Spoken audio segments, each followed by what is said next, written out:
Gracias a todos los asistentes, gracias al Fondo Editorial del Congreso por su gentil invitación y la oportunidad que me da de dirigirme a ustedes. Gracias a mi compañero en la mesa por la muy ilustrativa disertación que nos ha rodeado, lo mismo que la del arquitecto que nos antecedió. Y bueno, todos estamos hablando de Lima y yo también empiezo mi expresión refiriéndome a Lima, pero digamos desde una perspectiva que es un tanto diferente de la que han tratado muy positivamente los anteriores expositores. Y debo empezar diciendo que la evolución en la producción de cultura es casi imposible en una ciudad. Lima es una ciudad. La ciudad es el espacio históricamente privilegiado para la producción cultural que no sea estrictamente ritualizada, sino una actividad con desarrollo, con evolución y cambio, con diversificación. No lo son los ámbitos rurales, generalmente tradicionalistas, conservadores de la cultura que se transmite por generaciones, resistentes al cambio. Veamos nomás el caso del Huaylas, esa danza peruana emblemática de la región Junín, que celebra las labores agrícolas de siembra y cosecha con alegría y también con energía. El Huaylas presenta dos variantes, como sabemos: la tradicional, originada en poblados pequeños de agricultores, y la moderna, propiamente urbana y más centrada en el cortejo amoroso. Esta segunda evolucionó en la ciudad, singularmente Huancayo. Lo mismo puede decirse de otras expresiones artísticas distintas de la danza. En la imaginería, el cajón de San Marcos, pequeño altar portátil con figuras de santos cristianos, protectores, a los que se le pedía que haya pastos, que cuiden a los ganados para que no se extravíen ni se despeñen, también para que se reproduzcan, a fin de lograr la buena fortuna del pequeño ganadero. Ese artefacto era una expresión artística rural. Pero una vez que llegó a la ciudad, Huamanga, por ejemplo, se convirtió en el afamado retablo, conteniendo figuraciones sociales que incluso narran historias regionales, ya no solamente imaginaria religiosa. En el campo del arte pictórico, en el Perú no puede rastrearse obras anteriores a la ciudad de Reina y el mestizaje andino hispánico. La Escuela Cusqueña de Pintura, por ejemplo, la más importante de la América hispánica de los siglos XVII y XVIII, fusionando el arte barroco europeo con la cosmovisión y elementos andinos, creando obras religiosas y de referencia histórica coloridas y detalladas. Y en cuanto a las letras, todas las letras que existen en el Perú provienen de la conquista española y el orden virreinal, porque el Tahuantinsuyo era pues una sociedad ágrafa, en el sentido occidental. Desde luego, existen con toda certeza formas codificadas de registro documentado de hechos con actividades gubernamentales, etc., que estaban estrictamente dirigidas para ser conservadas por las élites, el Tahuantinsuyo y tal vez sus reinos regionales, pero la población de Tahuantinsuyo era absolutamente árabe. No existe, ni puede existir por esa razón, algún registro de una literatura pre-hispánica. En el campo de las letras, la historia registra por siglos, desde el XVI hasta nuestra época, una producción exclusivamente citadina, comprendiendo a los cronistas de la conquista y de la instauración del orden virreinal, que los hubo españoles, mestizos, andinos, y autores muy representativos como el cusqueño Gómez Suárez de Figueroa, a quien conocemos como el Inca Garcilaso de la Vega, Amarilis, la poeta huanuqueña, la legendaria poeta huanuqueña, que según Guillermo Loma Villena tenía por nombre verdadero el de María Rojas Igaray, aunque según Luis Alberto Sánchez su nombre era María Tello de Lara, y todavía hoy existe la duda acerca de su historicidad, pudiera haber sido una autoría inventada, o si era mujer o un varón que adoptó ese seudónimo. Juan Espinosa Medrano, el Lunarejo, y Juan del Valle Caviedes, españoles ambos de larga permanencia en el Perú, son también muy representativos. Hay quienes consienten la existencia de una literatura rural en el Perú. Creo que esta adjetivación es un equívoco, porque se funda en la temática de sus obras, narrando sobre el mundo rural andino y al indígena como personaje principal. e incluso en un indigenismo temprano, con representantes como Enrique López Albujar, poco después Silva Alegría, y más tarde con José María Arguedas, es patente que sus obras han sido elaboradas por autores citadinos de formación, con vivencias rurales y campesinas, desde luego. Incluso autores considerados nítidos representantes de un nativismo andino, como Arturo Peralta, que adoptó el nombre de Gamaliel Churata, lo son desde una perspectiva modernista que combina el rescate cultural con el cosmopolitismo de procedencia europea y hasta con el surrealismo. Más adelante en la cronología, autores que transitan en sus obras por el mundo rural, como Gregorio Martínez, Antonio Galvez Ronceros y Miguel Gutiérrez, por citar unos, abordan en su literatura el mundo rural, pero tienen todos una formación urbana como escritores. Incluso en la poesía, Andrés Alencastre, por ejemplo, conocido como Quilcu Huarta, fue un poeta y narrador nacido cusqueño, hacendado él, escribía en quechua y en español. Alguien lo consideraba un ícono de la poesía quechua. En Junín, Antenor Samaniego era prosista y poeta urbano de formación. En la literatura contemporánea del Perú, autores que escriben desde una sensibilidad andina también portan esa formación urbana. Y por poner solo un ejemplo, Julián Pérez Guaranda. Sirva este entendido preámbulo para sustentar la afirmación de que la producción artística en el campo de las letras en el Perú ha sido y es un fenómeno urbano en el amplio sentido de la palabra. Eso nos lleva a la ciudad, en la que el sociólogo Pierre Bourdieu dice que es un campo cultural y simbólico de la producción literaria. El filósofo y también sociólogo Henri Lafave dice que es un espacio social de producción literaria. El crítico y escritor uruguayo Ángel Rama afirmó que opera como núcleo de escritura asociado al poder establecido o al poder emergente y la llama ciudad letrada. Y en el Perú, el crítico y autor Antonio Cornejo Polar ha dicho que la ciudad es un espacio donde germina y se desarrolla la heterogeneidad cultural que es propia de la literatura. La ciudad es, pues, un lugar literario por antonomasia, el hogar de las letras. Lima ha sido, y es en el Perú, cuna y capital simbólica de las letras, aunque en muchas ciudades de nuestro país se hacen buena literatura y poesía, y se publica cada vez más, se publica muchísimo en realidad, es muy bueno que suceda.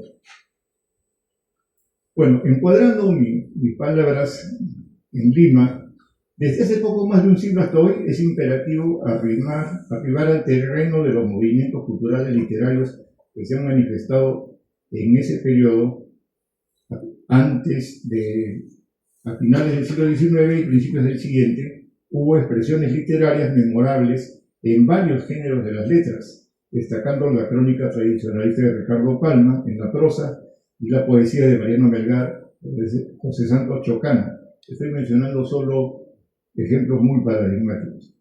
Pero si bien abrieron sendas de diferenciación, se les reconoce en su mayúscula importancia luego solamente desde el cuestionamiento posterior, cuando en Lima, también en Arequipa, Cusco, Puno, Trujillo, emergen con aires literarios del modernismo nacido con afán iconoclasta.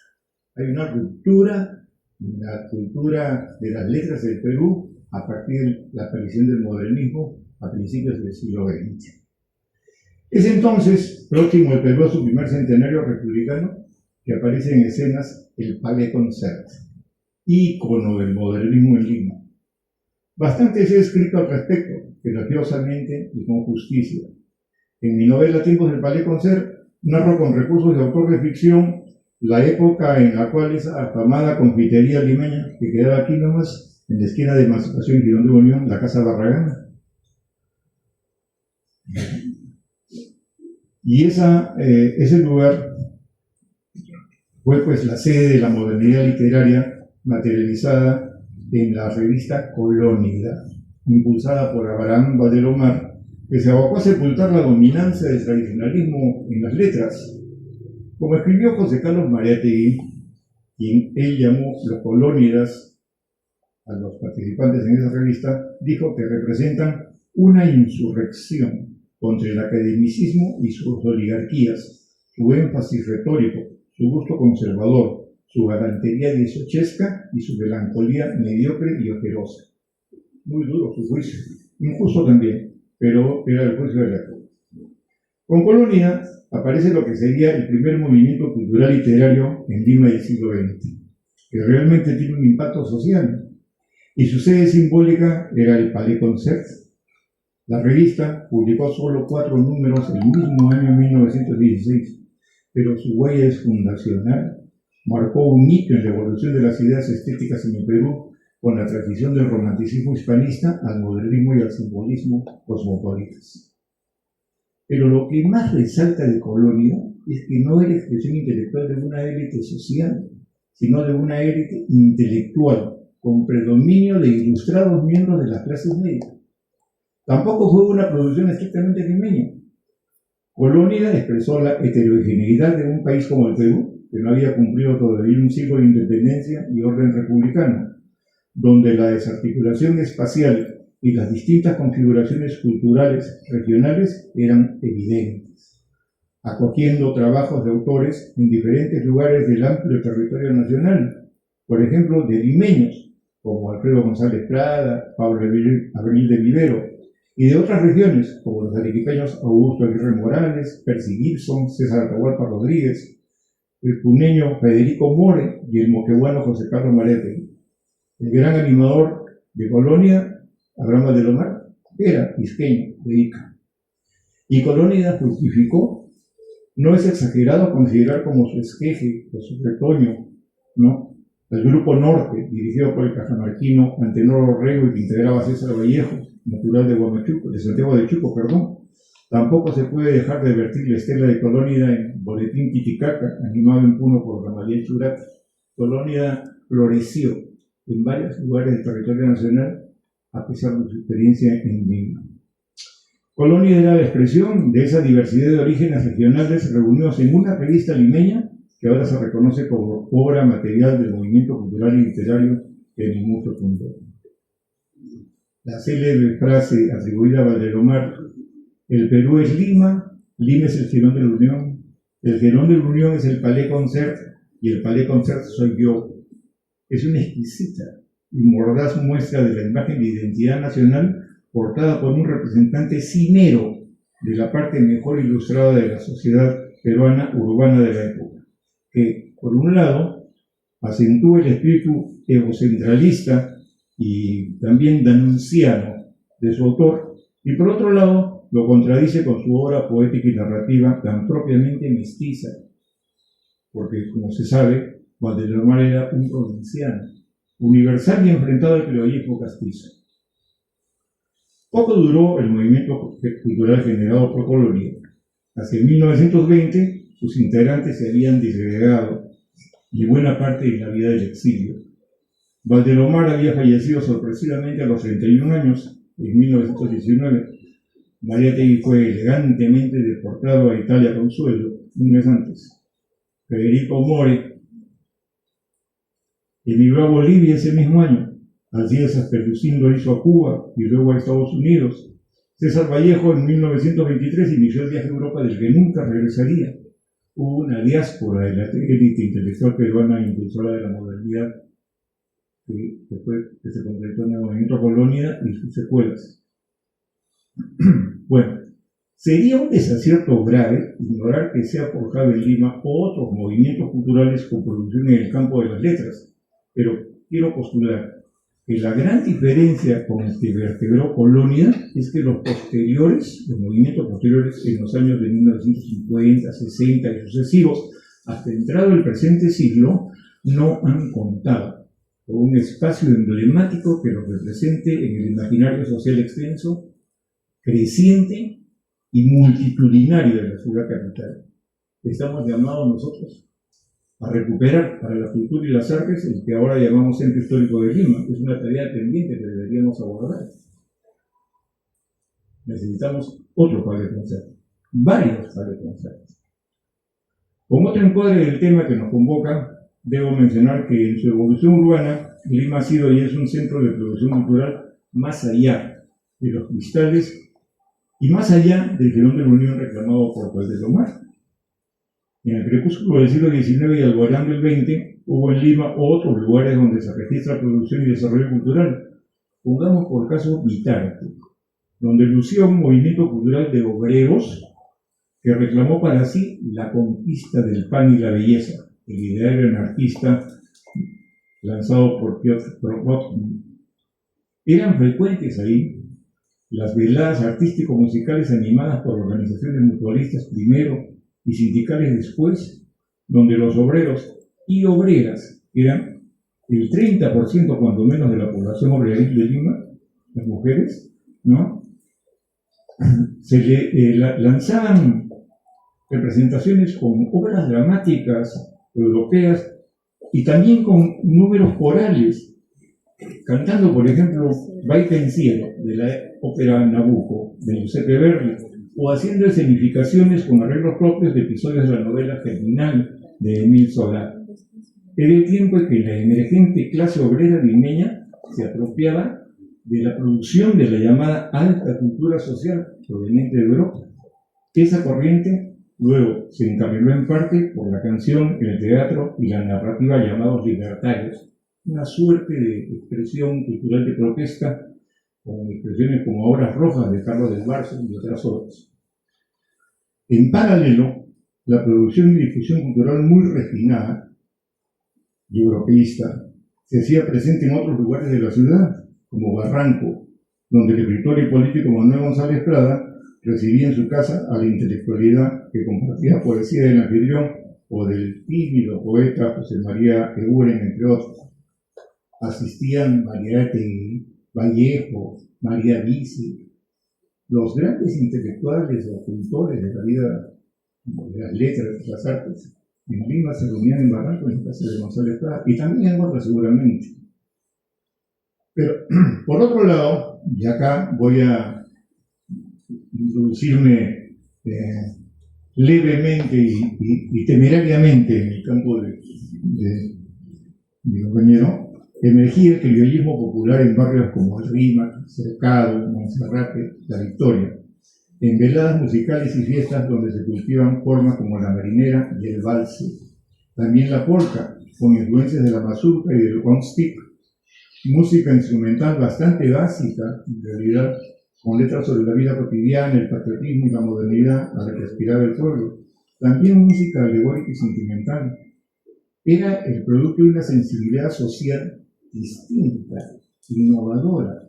No era la sensibilidad social que había, digamos, materializado la cultura obrera a la que me he referido antes, en Vitarte, por ejemplo. ¿No? Era una cosa diferente, ¿no? Muchas gracias. Y de allí surge, como un fenómeno al que se ha referido con erudición, mi compañero, la jarana, una expresión cultural distintiva del criollismo popular que se ha desarrollado por vías propias y que en realidad debo reconocerlo, conozco poco, así que he venido aquí buscando las expresiones.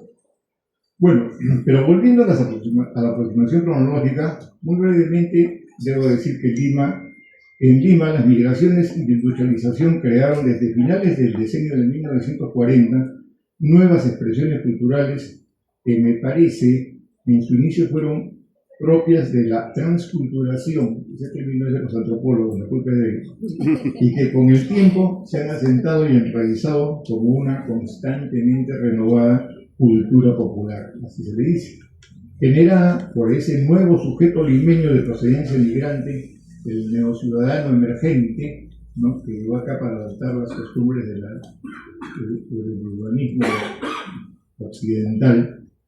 Una cultura oral es una cultura de procedencia migrante, oral, musical, con fiestas, y algunas expresiones en campo de las artes gráficas y letradas. Lo que se puede observar es que en la segunda mitad del siglo XX se produce en Lima un fenómeno de emergencia cultural que fue inicialmente invisibilizado por quienes controlaban el canon de la producción cultural y artística. En realidad trataron de que no apareciera, eran expresiones plebeyas, debían ser minimizadas, disimuladas, pero no lo consiguieron. Y la verdad es que debieron reconocerlo finalmente. Es un fenómeno en mi opinión, fue esta cultura popular en parte disruptivo y en parte animado por una vocación inclusivista. O sea, creo que se manejaba entre romper con el canon y contrariarlo, una contracultura popular, y buscaba por otra vía, en un sentido divergente, incorporarse a la cultura de masas, ya con estatuto propio y sin que pudiera ser denostada por el canon, ¿no es cierto? En fin, y eso generó una descentralización de los espacios regionales en Lima. El centro perdió su capital de concentrar la manifestación de las expresiones culturales y vio menguado su prestigio, y la llamada cultura popular se expandió sin pedir permiso al canon, y hay una captura popular de espacios para sus expresiones propias, a la vez que se presentan reductos subculturales en zonas distintas de la ciudad. Fue un asunto de reacciones recíprocas, ¿no? Mientras la cultura popular adquiría, ¿no?, presencia en más espacios urbanos, ciertas expresiones de la cultura de las clases medias o de los sectores mal llamados altos de la sociedad se refugiaban en relictos. Barranco se convirtió en un distrito hipster, por ejemplo, ¿no? Más allá de la abundante presencia de extra barranquinos en sus bares y discotecas, es un distrito hipster. Es una subcultura, ¿no? Pero hay, como esa subcultura, hay otras, hay muchas, y también hay subculturas populares, en Los Olivos, en Martín de Porres, en el Agustino, en San Juan de Lurigancho, y eso es así. Entonces, finalmente, y con esto no quiero aburrirlos más, hoy en día, la Lima a la que nosotros nos estamos refiriendo es muchísimo más que el centro de Lima, ¿no? No estoy seguro de que sea una ciudad Lima. Yo creo que Lima es una especie de archipiélago geográfico, ¿no?, con 4 conos y un núcleo. El cono no es una mala palabra en el Lima, es una descripción topográfica y urbanística. Y en él coexisten, y coexistir es bastante amable, consideración, coexisten, compiten, colaboran y disputan espacios distintas de expresiones culturales, algunas de las cuales no se entienden con las otras, o que pretenden desconocerlas o invisibilizarlas, ¿no es cierto? Y todas estas expresiones culturales, cuando crecen en público, en adeptos, pretenden dominancia territorial. Entonces, hay zonas de Lima que son zonas de la cumbia, hay zonas que son de la chicha, hay zonas que son del reggaetón, hay zonas que son del hip hop, hay zonas que son del rock, ¿no? O sea, cada quien pretende desde su expresión configurar una dominancia en el espacio en el que se presenta, ¿no? Bueno, pero si eso es así, entonces Lima es muy representativa del Perú, el Perú multicultural y de multitudes, por el que pasean, y Lima es el espacio por el que pasean todas las sangres, en la expresión de José María Arguedas, y además los turistas, claro. En un cierto sentido, hoy Lima, del Jirón de la Unión, es el Perú, sin algo que se le parezca al Palais Concert. Pero es el Perú, como lo puede constatar cualquiera que venga un sábado o un domingo a pasearse por el centro de Lima y se encontrará con todas las sangres en este mismo espacio, compartiendo sin mayor conflictividad las actividades que se realizan en ese espacio, ¿no? Pero Lima también está afectada por una proliferante aventura comercial que la ha repletado de expendios muy diversos y de una medianía muy manifiesta, con los aromas de una cocinería de comidas rápidas fluyendo hacia las calles, con el aspecto feriante de sus comercios de artesanías y menudencias, con su tráfico vehicular agobiante, y todo eso se contrapone a los esfuerzos de una recuperación monumental y también cultural de Lima. Pero entiendo que algo se está haciendo. Aquí a la vuelta hay un café-restaurante muy bonito que han habilitado en una casona, con la Sandro, me voy a dirigir ahí. Y creo que hay que edificar, ¿no?, la presencia cultural y la actividad cultural en ambientes del centro de Lima, donde sea posible recuperar el espíritu de movimentista y promotor que tuvo el padre Conservo en Colonia. Muchas gracias.